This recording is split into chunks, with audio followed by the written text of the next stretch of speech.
Hey everyone, excited to be back for this week's edition of Frequently Asked Questions for Commercial Real Estate. And today's video, what I want to do is talk a little bit about my background. And the reason I wanted to do this is because over the last probably 12 months, we've had thousands of subscribers on a variety of different platforms, including YouTube, Spotify, and then all the different social media platforms that I regularly engage in, including LinkedIn, Facebook, Instagram, TikTok, etc. And I don't recall doing a video where I kind of explain a little bit about myself and kind of how I got in the business to start with. So in today's video, we're going to explain my background, where I come from, just kind of my inspiration for getting in the business. And then we'll talk a little bit about my future goals in the business and ways that I will continue to try to contribute to the industry. Before we dive in this video, I'd greatly appreciate if you can like and subscribe to this channel. It really does help with the YouTube algorithm and ensures more and more people can hear this message and learn about the many facets of commercial real estate. So now you've done that, go ahead and like and subscribe below. Let's go ahead and dive into this episode. All right, so just to start off, my name is Raphael Collazo. For those of you guys who don't know me, I am a commercial real estate agent and aspiring developer here in Louisville, Kentucky. I'm not originally from Louisville, Kentucky. In fact, my dad was in the military, so he was in the Air Force and was stationed in Aviano, which is a military air base in Northeast Italy, where he met my mom. And ultimately, I was born in Northeast Italy to my mom, who's Italian, and my dad's who's Puerto Rican, just off base in a city called Pordenone, about 10 or 15 minutes away from Aviano Air Base. Throughout my childhood, I hopped around to different bases around Europe. So we were in Germany for a few years and then ultimately moved to Supreme Headquarters, Allied Powers Europe, SHAPE, which is NATO headquarters. And we lived there for 5 years after leaving Germany. And then we ultimately came to the United States when I was 13/14 years old and settled in a town called Sierra Vista, just off base, there was a military intelligence base called Fort Huachuca located there. And that's where my dad worked as a pediatrician. I went to high school in Southern Arizona and ultimately went to Arizona State University, where I studied industrial engineering and economics. Now, throughout my time at Arizona State, I actually started a small catering company called Pasticity.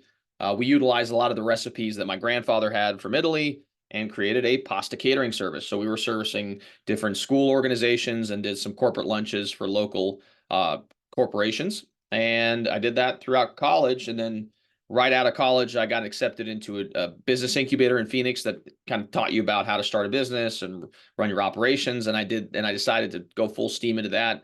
I had a gentleman who was a mentor of mine that gave me a shot to manage a restaurant. So I did that while also trying to get this business up and running. After doing that for about 6 months to 12 months, I realized that it wasn't my long-term goal. I thought I was going to be this restaurateur that owned a bunch of different restaurants, but after kind of grinding it out in the restaurant space, and granted, I had experience in the restaurant space before. I was a busser, I'd served, I'd done a variety of different capacities in a restaurant, but I realized it wasn't all that I wanted. And so after that period of time, I started looking at different opportunities in the engineering space and also in the consulting side, because I had a lot of friends who had gotten into the consulting business and they seemed to be enjoying it. So I figured I'd give that a shot. I got lucky and got an opportunity to operate as a software consultant. So I got a job at a company that helped implement software systems for government agencies just here in the United States and also internationally.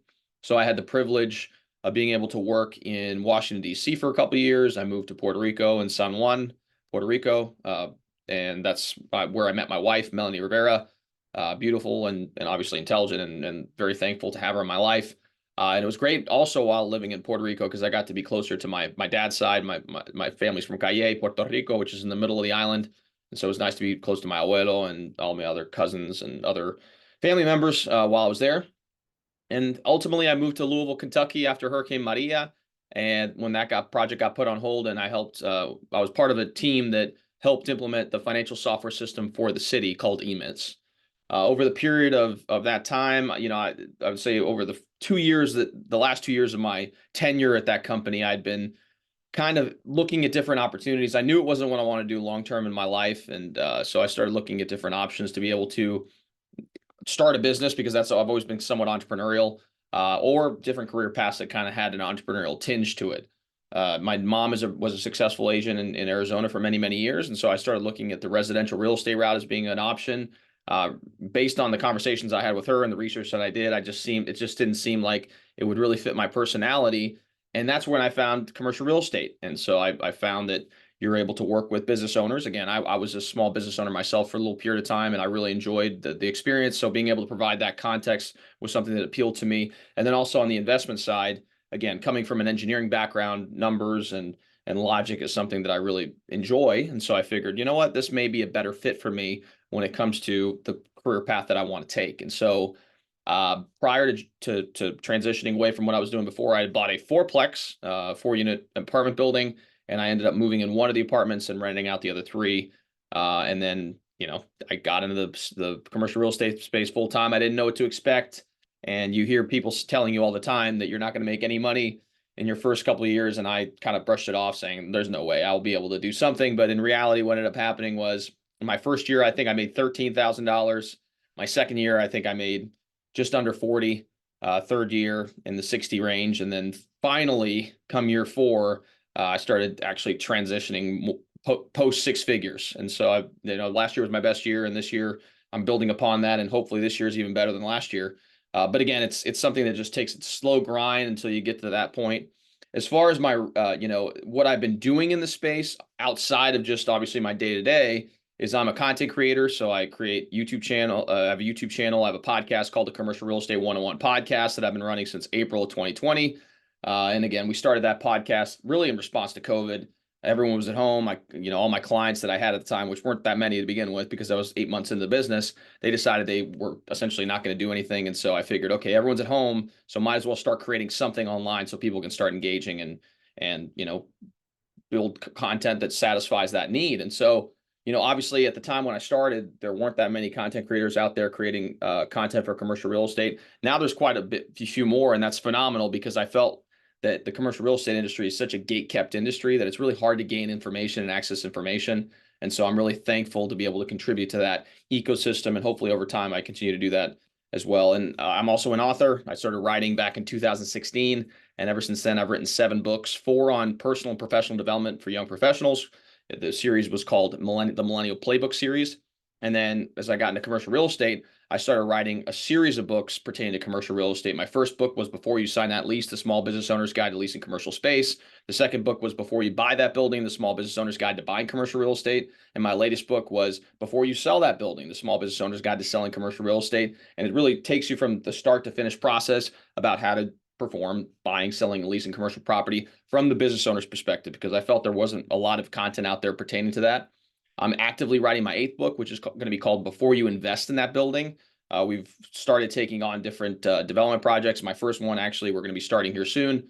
It's going to be a mixed-use project. And as part of that process, we had to raise some money. So obviously, I'm contributing some capital. My business partner is going to be contributing some capital. And then we also had to go out and raise some money. So that Before You Invest in That Building will be a book that pertains to what are the type of questions you need to be asking sponsors that are going to take that money and go invest in commercial property. And so I'm a practitioner, so I'm kind of learning as I'm going. And obviously through this process, I'm able to document and share insights. And over time, I'll be able to, obviously interact with a lot of other people who have raised money in the past to provide improved insights in that capacity as well. And over time, I'm going to continue to write books in commercial real estate and just be, as best as I can, provide as much content as possible. So long-term vision in the space, obviously continue to grow in my brokerage career.